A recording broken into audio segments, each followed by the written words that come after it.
Oi, gente! Tabela periódica, parte 3, tá?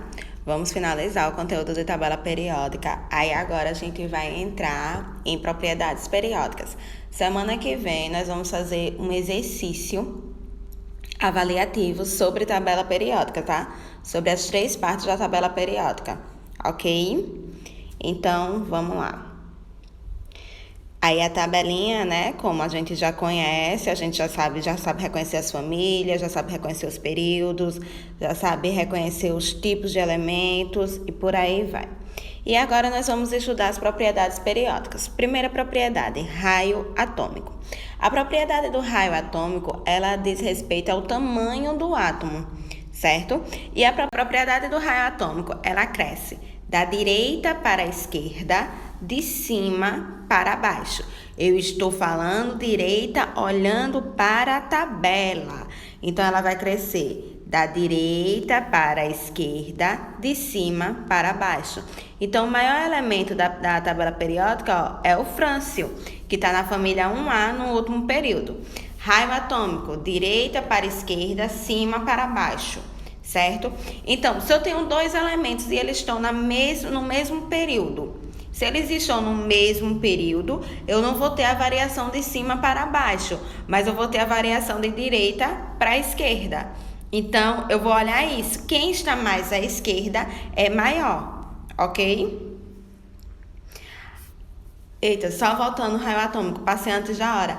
Eita, professora, então isso tem a ver com o número atômico? Não, raio atômico não tem a ver com o número atômico. Eu tenho, por exemplo, o hidrogênio, que tem o raio atômico 1, mas ele ainda é um átomo maior do que o hélio. Por quê? Porque ele está mais à esquerda da tabela periódica, ok? Energia de ionização. A energia de ionização é a energia que um átomo tem para formar íons. A energia necessária para ele formar íons. Então, ó, é a energia necessária, tá? Então, quanto maior a energia de ativação, mais dificuldade eu vou ter de transformar aquele átomo em íon, ok? E como é que cresce a energia de ionização? O contrário do raio atômico. Raio atômico, direita para esquerda, cima para baixo. Energia de ionização, esquerda para direita, de baixo para cima. Ó, aqui, ó. Esquerda para direita, de baixo para cima. Então, quanto mais à direita o átomo tá, maior energia de ionização ele vai ter, mais dificuldade ele vai ter de formar íons, ok? Afinidade eletrônica. A afinidade eletrônica é a capacidade que o átomo tem de atrair elétrons. E ela cresce como a energia de ionização. Cresce da esquerda para a direita, de baixo para cima. Quanto mais à direita, quanto mais acima, maior afinidade eletrônica esse átomo vai ter. Ou seja, maior a capacidade dele de roubar o elétron para ele. Certo? Ele vai ter dificuldade de formar íons. Porém, ele tem a facilidade de roubar o elétron para ele. É aquele típico de pessoa que não consegue conviver com ninguém, mas quer estar perto de todo mundo? Então, é isso aí. Certo? Vamos lá. Próximo. Eletronegatividade. Eletronegatividade é a capacidade que um átomo tem de ficar cada vez mais negativo. Se ele vai ficar cada vez mais negativo, ele está... Isso mesmo, ganhando elétrons. Eletronegatividade, o átomo vai ganhar elétrons. Então, vai crescer do mesmo jeito. Esquerda para a direita, de cima para baixo. A eletronegatividade, ela tem uma coisa característica. Vocês viram que está faltando uma família aí, não é? Na tabela periódica. A família que está faltando é a família dos gases nobres. E por que a família dos gases nobres está faltando, professora? Simples.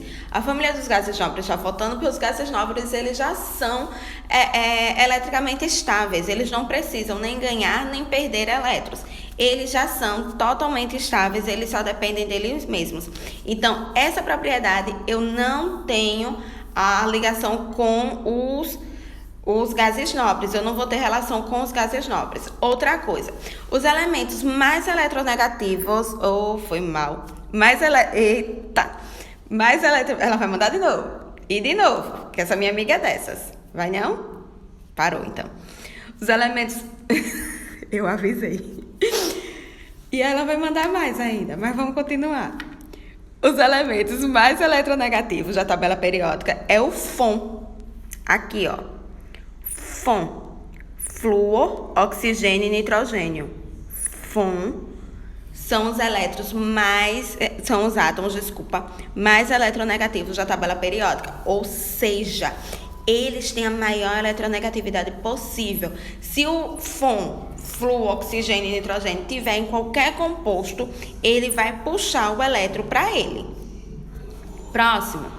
Densidade. A densidade do átomo, ela tem relação... Ah, professora, então é a mesma coisa que tamanho? Não. Tamanho é o comprimento. E aqui eu estou falando de volume. Então, aqui, os elementos líquidos ou quase líquidos, eles vão ter uma densidade maior. E como é que eu sei isso? A densidade, ela é diferente de todas as outras propriedades. A densidade, ela vai crescer dos extremos para o meio, de cima para baixo. Extremos para o meio, de cima para baixo. E por último, mas não menos importante, a temperatura de fusão e de ebulição. Confesso que trouxe temperatura de fusão e de ebulição só por causa do livro de vocês. Por quê? Porque ela é muito confusa para algumas coisas. Vamos lá. Nas famílias representativas e na família 2B, a temperatura de fusão e de ebulição, ela vai crescer de baixo para cima. Quanto menor o período, maior a temperatura de fusão e de ebulição. Nas outras famílias, nas famílias daqui e nas famílias daqui, a temperatura ela vai crescer de cima para baixo. Entenderam? 1A, 2A, 2B, 3A, 4A, de baixo para cima. E nas outras, ela vai crescer de cima para baixo. E sempre vai estar no meio, sempre dos extremos para o meio. Ou seja, quem tem maior ponto de fusão e de ebulição? Um elemento que está na 2A ou um elemento que está na 1A? O elemento que está na 2A. Por quê? Porque ele está mais ao meio da tabela periódica. Ok? Temperatura de fusão e de ebulição é uma coisa muito aleatória. Não vai ter pouquíssimas questões. Eu respondi na minha vida pouquíssimas questões falando disso. Mas se aparecer, está aqui. Então, gente, era isso. Como atividade, não tem atividade impressa, tá? Como atividade, todas as questões que a gente não respondeu, das paginazinhas lá, que eu não trouxe o meu livro, então eu não sei. Então, eu vou pedir pra Ingrid mandar uma fotinha no grupo para quem não tem um livro, tá bom? Tchauzinho, até a próxima. E lembre-se, estudem, porque semana que vem é exercício avaliativo. Tchauzinho.